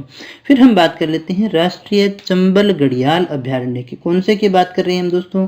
राष्ट्रीय चंबल घड़ियाल अभ्यारण्य। अब ये जो है कोटा में विशेषता मानते हैं हम इसको। ये उत्तर प्रदेश, मध्य प्रदेश और राजस्थान में है। 3 स्टेट में है दोस्तों। 1979 की बात है जब उत्तर प्रदेश, मध्य प्रदेश और राजस्थान सरकार के द्वारा 600 किलोमीटर लंबे इस क्षेत्र को क्या किया गया था? ये चंबल नदी जो है उसके दोनों ओर है। ये चंबल नदी है तो इसके दोनों ओर लगभग 1000 मीटर चौड़े क्षेत्र को अभ्यारण्य घोषित किया गया है। इसमें कोटा है, बूंदी है, इसमें जो अन्य आते हैं कोटा, बूंदी, सवाई माधोपुर, करौली, धौलपुर जिले, ये सारे इसमें शामिल किए जाते हैं दोस्तों। यहाँ पर और कुछ इंपॉर्टेंट है तो वो है हमारा कि ये जापानी पद्धति पर बनाया गया है। कौन सी पद्धति पर है दोस्तों? जापानी पद्धति पर है। यहाँ पर आपको घड़ियाल मिलेगा, मगरमच्छ मिलेगा, गांगे सूस मिलेगा, ऊद बिलाव मिलेगा। इसके अलावा आपको कछुआ देखने को मिल जाएगा, बतखें देखने को मिल जाएगी। बतख भी आपको यहाँ पर खूब सारी मिल जाएगी। और यहाँ पर बहुत से प्रकार की मछलियाँ हैं वो भी आरक्षित है। काफ़ी अच्छी जगह है दोस्तों, इसे देखना हो तो कभी देख सकते हैं आप। अरावली और विंध्याचल पर्वतों के ये मध्य रह गया। इसके बाद में दोस्तों हम बात कर लेते हैं शेरगढ़ वन्य जीव अभ्यारण्य जो कि 12 में है दोस्तों। इसे सांपों की शरणस्थली कहा जाता है। अगर आपसे पूछा जाए सांपों की शरणस्थली है तो वो शेरगढ़ वन्य जीव अभ्यारण्य है। यहाँ से जो नदी गुजरती है उसका नाम है परवन। परवन नदी इसी में से निकलती है दोस्तों। इसके बाद में हम बात कर लेते हैं दोस्तों कुंभलगढ़ वन्य जीव अभ्यारण्य की। कौन से की? कुंभलगढ़ वन्य जीव अभ्यारण्य। ये हमारे लिए काफ़ी इंपॉर्टेंट है। ये जो है उदयपुर, पाली और राजसमंद में आपको देखने को मिलेगा। 610 वर्ग किलोमीटर के आसपास है, काफ़ी बड़ा एरिया है। भेड़ियों के लिए ये काफ़ी ज़्यादा जाना जाता है। 1971 में इसे जो है अभ्यारण्य घोषित किया गया था दोस्तों। तो ये भी अगर याद रह जाए तो ठीक है। इसमें रणकपुर जैन मंदिर है दोस्तों। कौन सा मंदिर मिलेगा आपको? रणकपुर जैन मंदिर मिलेगा। भेड़ियों के लिए ये विशेषता जाना जाता है। लेकिन इसके अलावा आपको जंगली सुअर है, रोज है, चौसिंगा है, सांबर है, खरगोश है। इसके अलावा एक और होता है जीव सहेली, ये भी आपको यहाँ पर मिल जाएगा दोस्तों। लेकिन भेड़िया जो है वो यहाँ पर ज़्यादा है और ये भेड़ियों के लिए भी विशेषता जाना जाता है। कुंभलगढ़ का किला भी यहीं पर रह जाता है दोस्तों। यहाँ दूसरे रंग के मुर्गे और बगेरा संरक्षण प्रस्तावित हैं। फिर हम बात कर लेते हैं भैंसरोडगढ़ वन्य जीव अभ्यारण्य। भैंसरोडगढ़ वन्य जीव अभ्यारण्य कहाँ पर रह गया दोस्तों? ये रह गया चित्तौड़गढ़ में। कहाँ पर है दोस्तों? चित्तौड़गढ़ में है। और इसमें बामनी नदी का नाम आता है और चंबल नदी का नाम आता है। कौन सी नदी का नाम आता है? बामनी नदी और चंबल नदी का नाम इसमें आपको विशेषता देखने को मिलता है। ये भी किसके लिए जाना जाता है? ये घड़ियालों के लिए आपको जाना जाता है। अगर आपसे पूछा जाए घड़ियालों के लिए जाना जाता है तो भैंसरोडगढ़ अभ्यारण्य। फिर आगे हम बात कर लेते हैं सीता माता अभ्यारण्य की। ये पहले तो बहुत ज़्यादा पूछा जाता था दोस्तों, चित्तौड़गढ़ में था। अभी की बात करें तो फिर हम इसमें प्रतापगढ़ जिले में फैला हुआ ही मानते हैं। एक अगर आपसे पूछा जाए तो आप प्रतापगढ़ आपको आंसर करके आना है। 1979 में इसे स्थापित किया गया था दोस्तों। और ऐसा माना जाता है कि त्रेता युग के अंदर सीता जी जो थे उन्होंने अपने वनवास का समय यहाँ पर कुछ समय बिताया था, तो उसी के नाम पर ये अपने मानते हैं। और यहाँ पर लवकुश नामक झरने भी हैं, जिसमें एक गर्म झरना है और एक ठंडा झरना है दोस्तों। और यहीं पर दोस्तों देखिएगा सीता माता का मंदिर है, तो वो भी आपको यहीं पर देखने को मिल जाएगा। यहाँ पर ऐसा हम कहते हैं कौन सा होता है? ज्येष्ठ महीना है। ज्येष्ठ महीने के अंदर इसका मेला भी बढ़ता है दोस्तों। इसके अलावा सैकड़ों प्रकार की वनस्पति यहाँ पर पाई जाती हैं। नदियाँ कई निकलती हैं, जिसमें से मुख्यतः जाखम नदी है, बूदो नदी है। ये बूदो वगैरह का तो नाम आपने नहीं सुना होगा, लेकिन आप अगर इसके पर्याय की बात करें तो उड़न गिलहरी के लिए सीता माता अभयारण्य जो है जो सबसे ज़्यादा फेमस होता है दोस्तों। वैसे ये कोई पक्षियों की तरह नहीं उड़ती हैं दोस्तों, बस ये कि इनके दोनों पाँवों के बीच में एक झिल्ली नुमा चमड़ी होती है, जिसके कारण ये जब ऊपर से छलांग लगाएगी तो पैराशूट की तरह बन जाएगी। तो उड़ने वाले की बजाय हम इसे पैराशूट कहें तो भी ज़्यादा बेटर होता है दोस्तों। लेकिन प्रश्न आता है उड़न गिलहरी, तो ये इंपॉर्टेंट है दोस्तों। ये भी रात्रिचर जीव है, एक प्रकार का। कौन सा है? रात्रिचर जीव है, यानी रात्रि में घूमता है।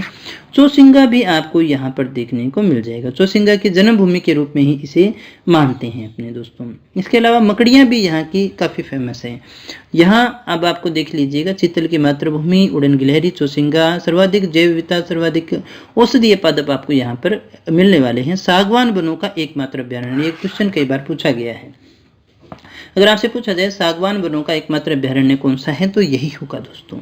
2 गर्म व ठंडे झरने हैं जिनकी बात अपने कर चुके हैं। जाखम नदी इंपॉर्टेंट है। पेंगोलिन या आड़ाहुला जीव आपको यही मिलेगा। फुलवारी के नाल अभ्यारण्य, इसमें इतना ही आता है, उदयपुर में है। सोमवान से और वाकल नदी इसमें से निकलती हैं। बस्सी वन्य जीव अभ्यारण्य, बस्सी वन्य जीव अभ्यारण्य कहाँ है दोस्तों? ये चित्तौड़गढ़ में है। अगर आपसे पूछा जाए बस्सी वन्य जीव अभ्यारण्य कहाँ है, तो ये आपको मिलेगा चित्तौड़गढ़ में। और ओराई और बामनी नदी है यहाँ पर, ये राजा महाराजाओं का शिकारगाह ही था। जंगली बघेरों के लिए ये विशेषता जाना जाता है। जालेश्वर महादेव का स्थल भी है। फिर आता है हमारा जयसमंद वन्य जीव अभ्यारण्य, ये उदयपुर में है दोस्तों, बघेरों के लिए फेमस है। रावली टाटगढ़ अभ्यारण्य, रावली टाटगढ़ अभ्यारण्य कहाँ है? अजमेर, पाली और राजसमंद में है। कुछ एक तो ऐसे अभ्यारण्य हैं दोस्तों जिनको अपने केवल नाम ही याद करना है। फिर हमसे पूछा जाए सज्जनगढ़ वन्य जीव अभ्यारण्य, सज्जनगढ़ वन्य जीव अभ्यारण्य जो है वो उदयपुर में है दोस्तों। दूसरा सबसे छोटा अभ्यारण्य हम इसको मानते हैं। सबसे छोटा आपको याद होगा सरिस्का 3A, ये भी एक जैविक उद्यान है। दर्रा वन्य जीव अभ्यारण्य, ये कोटा व झालावाड़ में है। गागरोनी तोते के लिए जाना जाता है। इसकी बात अपने कर चुके हैं। इसका जो 199 वर्ग किलोमीटर क्षेत्रफल को जो है मुकुंदरा हिल्स राष्ट्रीय उद्यान में परिवर्तित किया गया है दोस्तों। दर्रा वन्य जीव अभ्यारण्य की अपनी बात कर रही हैं दोस्तों। इसके बाद में आगे हम देख लेते हैं माउंट आबू वन्य जीव अभ्यारण्य, सिरोही में है। यहाँ जंगली मुर्गे हैं। ये आपको पूछा जा सकता है कि जंगली मुर्गे जो हैं वो कौन से अभ्यारण्य में हैं, तो फिर वो माउंट आबू में है। एक ये डिकिल पटेरा आबूएंसिस, अमरतरी हम इसको कहते हैं, अमरतरी। ये जो वनस्पति है वो केवल आपको कहाँ पर मिलेगी? केवल आपको यहीं पर मिलने वाली है दोस्तों, माउंट आबू अभ्यारण्य में ही मिलती है। आबू पहाड़ पर मिलती है, विशेषता भी हम ऐसा भी कह सकते हैं। ये भालू के लिए जो है उपयुक्त स्थान माना जाता है, भालू के लिए काफ़ी इम्पोर्टेंट है दोस्तों। इसके अलावा जंगली मुर्गा है, औषधीय पादप है जिसके लिए ये जाना जाता है। यूबलेफेरिस छिपकली भी है यहाँ पर। गुरु शिखर जो है वो इसी अभ्यारण्य में है। तो दोस्तों ये हमारे अभ्यारण्य थे। इसके बाद में हम दोस्तों बात कर लेते हैं बाघ परियोजनाओं के विषय में, जो कि 3 हैं। रणथंभौर में है, पहले 1974 में आई, फिर सवाई माधोपुर में है, फिर देखिए सरिस्का 1978 वाली है, और मुकुंदरा हिल्स 2013 वाली है। ये 3 है दोस्तों बाघ परियोजनाएं। ये क्वेश्चन आपसे इतना ही पूछा जाता है कि जो है बाघ परियोजनाएं कहाँ कहाँ है दोस्तों। इसके बाद में दोस्तों रामसर साइट की बात कर लेते हैं। पहले ये बात कि रामसर साइट हम कहते किसको हैं? ऐसी आर्द्र भूमि, वेटलैंड, जहाँ पर विशेष जीव जंतुओं को संरक्षण दिया जाता है, उन्हें हम रामसर साइट के नाम से जानते हैं। रामसर साइट क्यों कहते हैं? क्योंकि रामसर में संधि हुई थी दोस्तों। रामसर जो गाँव है वो यहाँ का नहीं है दोस्तों, ईरान का है। 1971 में हुई थी ईरान के रामसर शहर में, जहां पर ये संधि हुई। इसी के आधार पर इसे रामसर साइट के नाम से जाना जाता है। ये 1975 में अस्तित्व में आती है। 2 हैं हमारे यहाँ पर, एक केवलादेव और एक सांभर। ये बात अपने पीछे भी कर चुके हैं। प्रस्तावित है मानसागर, जयपुर और चंबल, ये प्रस्तावित है रामसर साइट के लिए। भारत में कुल रामसर साइट की संख्या पूछी जाए तो 26 है, राजस्थान में पूछी जाए तो 2 है दोस्तों। ये क्वेश्चन काफी बार पूछा गया है, आगे भी पूछा जा सकता है। अखेट निषिद्ध क्षेत्रों की बात करें तो 33 हैं। तो 33 के 33 तो हमें नाम याद नहीं करने हैं। अगर आपसे पूछा जाए सर्वाधिक कहाँ है तो जोधपुर में है। सबसे बड़ा कौन सा है तो कोटसर समसर है, जो कि चूरू बीकानेर में है। सबसे छोटे की बात करें तो वो है कनक सागर, जो कि बूंदी में है। जवाई बांध कहाँ है? पाली में है दोस्तों। रोटू नागौर में है। ये कुछ एक आखेट निषिद्ध क्षेत्र हैं जो कई बार परीक्षा में पूछे गए, मैं केवल उनकी बात कर रहा हूँ। जोहड़बीड़ बीकानेर में है, देशनोक बीकानेर में है। ये कुछ एक इम्पोर्टेंट है, ये याद रही तो ठीक है, अन्यथा तो फिर भूल भी जाए तो कोई विशेष फर्क नहीं पड़ता, क्योंकि ये नगण्य के बराबर है इंपॉर्टेंस की दृष्टि से। फिर इसके बाद में बात कर लेते हैं जंतुआलय की बात हम करें, उदयपुर में है, बीकानेर में है, माचिया सफारी जोधपुर में है, कोटा में है और नाहरगढ़ में है। जंतुआलय की बात करें, अगर आपसे पूछा जाए सबसे पहला जंतुआलय कौन सा था तो रामनिवास बाग जयपुर में बना था दोस्तों। इसके बाद में दोस्तों जो हमारी इंपॉर्टेंट बात है वो है देखिए मृग उद्यान। मृग उद्यान कितने हैं? 7 हैं दोस्तों। ये खाली बहुत कम इम्पोर्टेंट है, जिनके लास्ट में अपनी बात कर रहे हैं मृग उद्यान वगैरह के प्रश्न आपसे पूछे जाने हैं। जो 3 हैं वो आपको याद होने चाहिए। जो 26 हैं, 26 में कोई विशेष जीव है तो आपको याद रखना है, कौन सा कहाँ है दोस्तों, इतना ही हमें याद रखना है। इसके अलावा जो स्टार्टिंग के फैक्ट की बात की थी वो आपको याद रखनी है। ये 7 आपके मृग उद्यान हैं, जो कि अशोक जयपुर में है, संजय जयपुर में है, अमृता देवी जोधपुर में है, माचिया जोधपुर में है, पुष्कर अजमेर में है, सज्जनगढ़ उदयपुर में है और दुर्ग चित्तौड़गढ़ में है। राज्य पशु पक्षी की बात कर लें तो चिंकारा जो है हमारा राज्य पशु है, जिसे 1981 में राज्य पशु घोषित किया गया था। इसका नाम आता है वैज्ञानिक गजेला गजेला। ये इसकी जो प्रजाति है वो एंटीलोप है। नाहरगढ़ अभ्यारण्य और मरु अभ्यारण्य में ये आपको देखने को मिल जाएगा। गोडावण 1981 में राज्य पक्षी घोषित किया गया था। इसे सोन चिड़िया या फिर ग्रेट इंडियन बस्टर्ड के नाम से जानते हैं। ये एक संकटकालीन जीव है दोस्तों।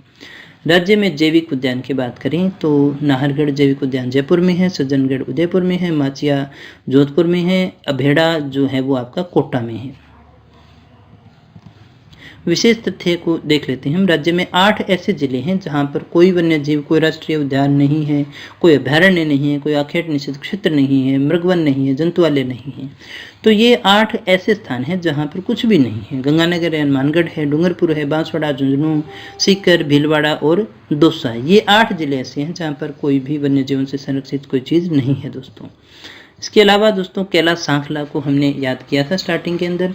ये प्रसिद्ध वन्य जीव प्रेमी हैं जिनका जन्म जोधपुर में हुआ था। बाघों के संरक्षण के प्रयास के कारण इन्हें टाइगर मैन ऑफ इंडिया कहते हैं। 1972 में इन्हें पद्मश्री मिला और 2013 में इसे राजस्थान रत्न भी दिया गया था। इनकी प्रसिद्ध रचनाएं पूछी जा सकती है, the tiger and the return of tiger, ये भी है दोस्तों। वन संरक्षण पुरस्कारों की अपनी बात कर लें तो एक आता है हमारा अमृता देवी पुरस्कार। ये 1994 में शुरू किया गया था। वृक्षारोपण, वन सुरक्षा और वन्य जीव सुरक्षा की उत्कृष्टता के लिए ये दिया जाता है। अमृता देवी पुरस्कार किस लिए दिया जाता है तो वृक्षारोपण के लिए भी, वन सुरक्षा के लिए भी, वन्य जीव सुरक्षा के लिए भी, यानी सभी के लिए दिया जाता है। 2 रूपों में होता है, संस्थागत है और व्यक्तिगत है। यानी किसी संस्था को भी दिया जाता है और किसी व्यक्ति को भी। संस्था को दिया जाएगा तो ज़्यादा दिए जाएंगे, 1 लाख रुपए दिए जाएंगे। व्यक्ति को दिए जाएंगे तो 50,000 रुपये दिए जाते हैं। वानिकी पंडित पुरस्कार देखिए वनों से संबंधित है, वृक्षारोपण से संबंधित है। वृक्ष मित्र पुरस्कार, जिसे हम इंदिरा प्रियदर्शनी पुरस्कार भी कहते हैं, केंद्र सरकार द्वारा ये दिया जाता है वृक्षारोपण और पृथ्वी विकास के लिए। राजीव गांधी पर्यावरण संरक्षण पुरस्कार 2012 से शुरू किया गया। कैलाश सांकला वन्यजीव पुरस्कार भी हैं। एक वन पालक पुरस्कार है, ये थोड़ा सा ध्यान दीजिएगा, वन पालक की अभी भर्ती भी निकली हुई है। यह वन विभाग में काम करने वाले अधिकारी, वन पालकों व कर्मचारियों को दिया जाता है, जो वन के कर्मचारी हैं उनको दिया जाता है दोस्तों। इसके बाद में दोस्तों वृक्षारोपण कार्यक्रम की बात कर लें तो राज्य वानिकी क्रियान्वयन योजना 1996 से 2016 तक यानी 20 वर्षीय कार्यक्रम था। मरुस्थल वृक्षारोपण कार्यक्रम 1978 से, ये कई बार परीक्षा में पूछा गया है, ये सन तो याद रख लेना, एक ही याद रखना है आपको। राजस्थान वानिकी तथा जैव विविधता योजना है, जापान के सहयोग से इसको शुरू किया गया था 2003 से। हरित राजस्थान योजना थी जो 5 वर्षीय योजना थी, 2009 से 14 तक चली थी। वनों से संबंधित संस्थान है काजरी और आफरी। काजरी भी जोधपुर में है और आफरी भी जोधपुर में है दोस्तों, तो ये आपको याद रखने हैं। ये प्रश्न भी आपसे पूछे जा सकते हैं। वो सारे प्रश्न जो आपसे पूछे जा सकते हैं हमने लगभग समेट लिए हैं दोस्तों, और काफ़ी ज़्यादा भी हैं। तो इसी के साथ ही आपका वन और वन्य जीव वाला जो टॉपिक है वो समाप्त होता है। उम्मीद करता हूँ आपने काफ़ी कुछ सीखा होगा और वीडियो अच्छा लगा होगा। दिल से अच्छा लगा हो तो दोस्तों दिल से इसे लाइक भी कर देना दोस्तों।